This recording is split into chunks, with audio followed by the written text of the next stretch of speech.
Ouïghours, c'est une communauté turcophone musulmane qui habite dans la province du Xinjiang, en Chine. Le terme ouïghour signifie unité dans la langue du même nom. C'est un peuple qui demandait seulement plus d'indépendance, mais qui, en retour, a eu des répercussions et une politique répressive de la part du gouvernement de Pékin. On peut se demander si cette répression a eu lieu avant, qu'est-ce qui s'est passé en fait, quelle est la situation actuelle, et c'est les questions auxquelles je vais essayer de répondre aujourd'hui. Donc bonjour, j'espère que vous allez bien. Aujourd'hui, un sujet sérieux mais auquel j'étais déterminé à en parler, et c'est la cause ouïghour. Les Ouïghours appartiennent à la Chine depuis 1759. En 1911, la Chine possède déjà le Xinjiang. Et c'est en 1933 que les Ouïghours se soulevèrent et réussirent et officialisèrent à Kashgar la République islamique du Turkestan oriental. Du 16 mars 1933 au 16 février 1934, qui dura environ un an. Ils perdirent ensuite leur territoire en affrontant une autre tribu islamique, qui sont les Hui et qui étaient rattachés du coup à la Chine. Rappelons que la Chine était une grande puissance à l'époque puisqu'elle était soutenue par l'Union soviétique. En 1944, ils se rebellèrent dans la région du Khazar, Jili, au nord de la Chine. On proclama la Seconde République du Turkestan oriental. Il était du 12 novembre 1944 jusqu'au 20 octobre 1949. Celle-ci dura 5 années environ, pendant lesquelles les Ouïghours administrèrent une région semi-autonome.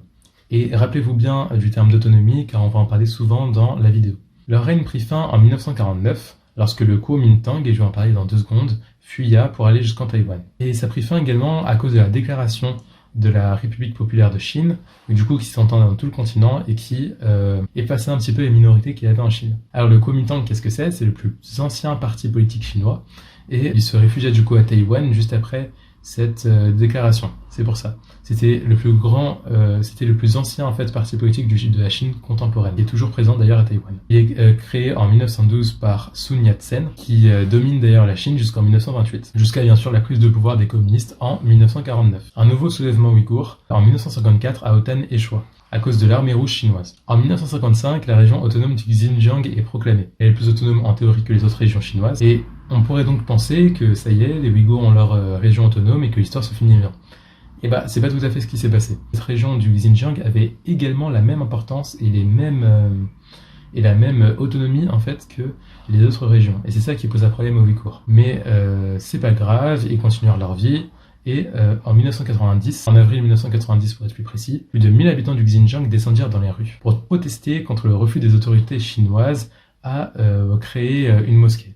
Donc ça, par exemple, vous voyez, avec plus d'autonomie, ça aurait été possible. Les troupes chinoises ont décidé de tirer sur la foule à ce moment-là, et ça a fait plus de 60 morts. En juillet 1990, les autorités du Xinjiang annoncent l'arrestation de 7900 personnes, contre, je cite, le séparatisme ethnique et la délinquance. Et ils y installent de plus en plus de Chinois de l'ethnie Han. Donc l'ethnie Han, c'est la branche principale de la Chine, c'est la majorité des personnes de la population en fait dans la Chine. Le but étant bien entendu d'imposer la culture chinoise, car ils craignent un effondrement de l'identité nationale, et donc en conséquence de cette décision, des émeutes éclatent. Pareil en 1996 avec une politique nommée Frapper fort. Le 5 février 1997, à la veille du Ramadan, 30 dignitaires religieux de renom sont arrêtés. 600 jeunes Ouïghours décident alors de descendre dans les rues et de manifester pour justement que ces sages soient libérés, je cite, devant le siège local du gouvernement. Bilan, ils sont attaqués à coups de matraque, de canons à eau et de gaz lacrymogène.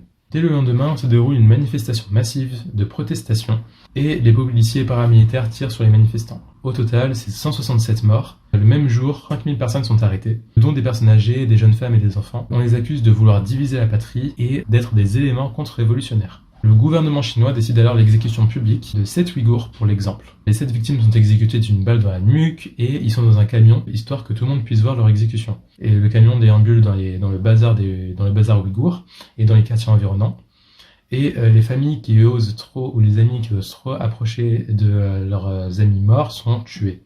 Ça fait du coup 9 nouvelles victimes. Le 15 octobre 2001, 2 participants au soulèvement de 1997 furent exécutés. 3 autres condamnés à des peines de mort et 6 autres à des peines de prison, dont 2 à perpétuité. Après 2001, ce sont plusieurs types de répression qui se font, qui sont utilisés par le gouvernement chinois pour mettre en péril du coup la communauté ouïghour. Par exemple, on a des associations ouïghours qui sont considérées comme des gens qui ont provoqué des attentats par le gouvernement chinois.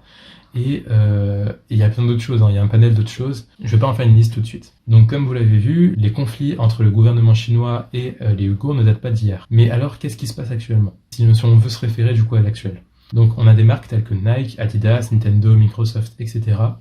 qui s'approvisionnent dans ces régions-là, dans les régions du Xinjiang. Et on a eu une réponse de leur part, par exemple pour Nike et Adidas, qui disent comme quoi c'était très difficile en Chine de savoir du coup où on s'approvisionne, et c'est pour ça qu'ils ont du mal du coup à ne pas s'approvisionner au Xinjiang. Donc à vous de vous en faire votre avis. Moi je peux comprendre, mais je suis pas sûr quand même de cet argument. Et en 2018, selon l'ONU, 1 million de Ouïghours sont persécutés. Et on a 12 millions de personnes qui sont sous haute surveillance. On a des centaines de milliers de Ouïghours et de Khazars, je ne sais pas si je le dis bien, excusez-moi, qui sont dans des camps d'internement et de travail. Dans les années 2010, des centaines de milliers de musulmans pratiquants ouïghours et Khazars seraient dans des camps de rééducation chinois en août 2018. Excusez-moi si je prononce mal Khazar. En août 2018, un comité d'experts des Nations Unies estime qu'1 million de Ouïghours seraient détenus dans des camps d'internement et que 2 millions d'entre eux seraient dans des camps politiques d'endoctrinement. Depuis 2014, les Ouïghours subissent une politique de plus en plus répressive, destruction de patrimoine culturel, détention massive, et j'en passe.